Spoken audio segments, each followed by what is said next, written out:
þurfti til að þið fengju allavega 1 stig í staðinn fyrir ekkert? Já, við varum hundfúl niðurstaða fyrir okkur. Mér finnst það bara 50-50 leikur út í gegn og Stjarnan kemst tvisvar yfir í leiknum og kannski í hvorugt skiptið með einhver tök á leiknum. Þannig að það segir svolítið mikið kannski fjall þeirra megin í dag og við gerum frábærlega að koma tilbaka og gerum gott mark fyrir hálfleikinn og vorum bara býsna sáttir í hálfleik og byrjum seinni hálfleikinn af krafti og sköpum okkur fín færi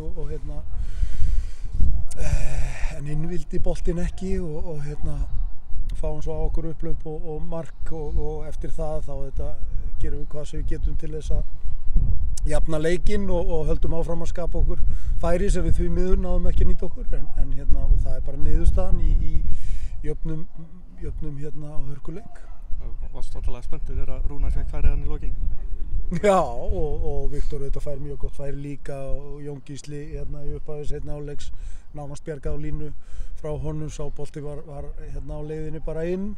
Ég var reynda staddur alveg fyrir aftanmarkið í því atviki þannig en svona þetta datt ekki með okkur en ég er mjög ánægður með mitt lið bæði hvernig þeir framkvæmdu leikinn og hvað þeir lögðu í hann. Það var mikil orka í mínu lið í dag og gerðum mér fannst við verðskulda að fá eitthvað út úr þessum leik. Haukur fann alltaf raut, ég held að fyrir að gula hefur verið fyrir mótmælið svo seinna alveg í lokin, hvernig sástu þau atvik? Já, ég meina Haukur náttúrulega bara passionate leikmaður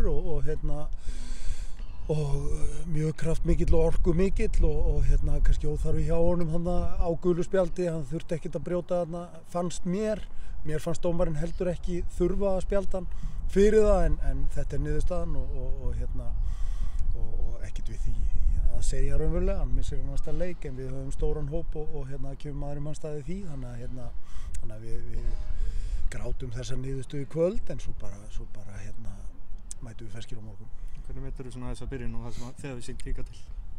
Já, þetta er geysilega sterkur sigur í fyrsta leik og mér fannst frammistaðan að mestu leyti mjög jákvæð í dag og eins og ég sagði áðan alveg grautfúlt að fá ekkert út úr því en þetta er aldrei gott að tapa leikjum og við komum svo sannarlega ekki hingað til þess að gera það þannig að við erum svektir með það.